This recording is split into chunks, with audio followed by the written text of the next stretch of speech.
عرب کے قبیلے میں ایک غیر مسلم شادی شدہ عورت رہا کرتی تھی۔ اس کا شوہر بہت بڑا بزنس مین تھا۔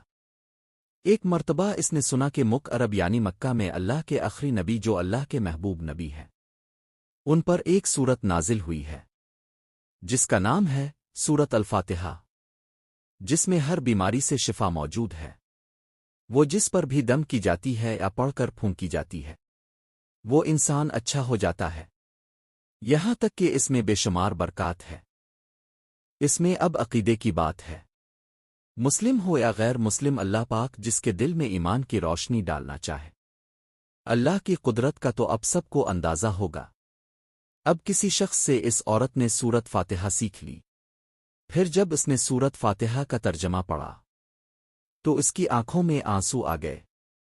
وہ جب بھی یہ سورت پڑھتی تھی، اللہ تعالیٰ اس کے بگڑے کاموں کو سنوار دیتا۔ ایک دن اس کے بیٹے کو ایک خطرناک زہریلے بچھو نے کاٹ لیا۔ بڑے بڑے حکیموں طبیبوں کو بلوایا گیا، سب نے یہ کہہ کر جان چھوڑوا لی کہ اس بچھو کا زہر بہت خطرناک ہے، اس بچے کا ہم کچھ نہیں کر سکتے، تمہارا یہ بچہ بس کچھ ہی دیر کا مہمان ہے۔ ماں کا رو رو کر برا حال تھا اور شوہر اپنے خداؤں کی عبادت کر رہا تھا، ان سے مدد مانگ رہا تھا۔ پھر جب کوئی حل نہیں نکلا تو اس عورت کو یاد آیا کہ سورت فاتحہ کے بارے میں اس نے پڑھا ہے کہ اس میں ہر بیماری سے شفا ہے۔ اس کے دل میں خیال آیا کہ اگر میں اسے پڑھ کر اپنے بچے پر دم کروں تو کیا میرا بچہ ٹھیک ہو جائے گا؟ کیونکہ اللہ تعالیٰ نے اس عورت کو ایمان کی طرف لانا تھا، اس کے دل میں اسلام کی محبت مزید پیدا کرنی تھی، تو اس کی زبان میں تاثیر دے دی۔ جب اس نے اس سورت کو پڑھ کر اس جگہ پر دم کیا جہاں بچھو نے کاٹا تھا، تو اس کا لڑکا اٹھ کر بیٹھ گیا، اور جب اس نے سورت فاتحہ کو پانی پر دم کر کے پلایا تو وہ اٹھ کر ایسے کھڑا ہو گیا جیسے کسی بچھو نے کبھی کاٹا ہی نہیں تھا۔ اس کا شوہر دوڑتا ہوا اس کے پاس آیا اور کہنے لگا کسی طبیب نے اور کسی حکیم نے اسے ٹھیک نہیں کیا، تو تم نے ایسا کیا عمل کیا جو یہ بچہ ٹھیک ہو گیا؟ اس نے کہا کچھ بھی تو نہیں، بس ایک سورہ ہے جو ہر بیماری کو ٹھیک کر دیتی ہے، بس وہ مجھے یاد تھی، میں نے پڑھ کر اپنے بچے پر دم کیا اور اس کا پانی پلایا، تو دیکھو کیسے ٹھیک ہو گیا ہمارا بچہ۔ اس کا شوہر بجائے خوش ہونے کے اس سے ناراض ہو گیا کہ یہ تم کیا جادو ٹونے کر رہی ہو۔ اس کی بیوی کہنے لگی زندہ صحیح سلامت ہے ہمارا بچہ، ورنہ ہم سے بچھڑنے والا تھا۔ اس نے کچھ نہ سنا اور اپنی بیوی کو ڈانٹنے لگا، کیونکہ اسے اسلام سے نفرت تھی۔ جب اس کی بیوی یہی عمل کرنے لگی تو اس کو اپنی بیوی سے بھی نفرت ہو گئی۔ اب اس نے اس پر ظلم کرنا شروع کر دیا، ہر روز اس کو مارتا پیٹتا اور کہتا کہ اب میں نے تیرے منہ سے یہ سورہ سنی تو یاد رکھنا تیری کھال کھینچ لوں گا۔ اس کو اللہ کے کلام پر بالکل یقین نہیں تھا، جبکہ اس کی بیوی کو اللہ کے کلام پر یقین ہو گیا۔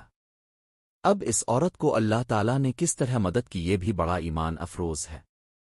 اس عورت کا شوہر جب گھر سے کام کرنے کے لیے نکلتے وقت جب اس نے اپنا جوتا پہنا تو اس میں وہی بچھو موجود تھا جس نے اس کے بیٹے کو کاٹا تھا۔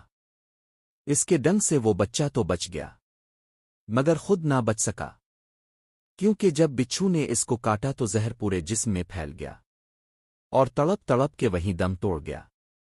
خاندان میں یہ خبر پہنچی تو کوہرام مچ گیا۔ اب شوہر دنیا سے جا چکا تھا۔ شوہر کے مرتے ہی اس کے گھر میں تو نوبت فاقوں تک آ گئی۔ وہ عورت قرض دار ہو کر رہ گئی، وہ بہت پریشان تھی۔ دل میں پھر وہی بات آئی کہ میں سورت فاتحہ کا ورد کرتی ہوں، کیا پتہ میری پریشانیاں بھی دور ہو جائیں۔ پھر وہ زور زور سے سورت فاتحہ پڑھنے لگی، چلتے پھرتے اٹھتے بیٹھتے سورت فاتحہ کا ورد کرتی رہی اور اتنے اعتماد اور یقین سے پڑھتی رہی جس کا کوئی حساب ہی نہیں تھا۔ جب کوئی بندہ اللہ تعالیٰ سے امید لگاتا ہے تو اللہ تعالیٰ اپنے بندوں کی دعاؤں کو رد نہیں کرتا۔ پھر یوں ہوا کہ 7 دن کے اندر اندر اس کو خوشخبری مل گئی کہ اس کے کاروبار کو سنبھالنے کے لیے اس کے شوہر کا دوست آ گیا ہے۔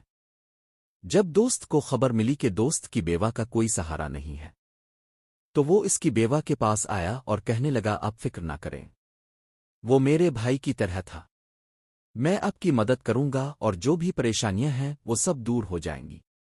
پھر اس شخص نے اس عورت کا سہارا بن کر اس کا پورا کاروبار سنبھال لیا۔ پھر دھیرے دھیرے جیسے زندگی پہلے تھی ویسے ہی ہو گئی۔ اس کے شوہر کے دوست نے اس عورت کو سورت فاتحہ پڑھتے ہوئے سن لیا۔ اس نے پوچھا کہ اب کیا پڑھ رہی ہے؟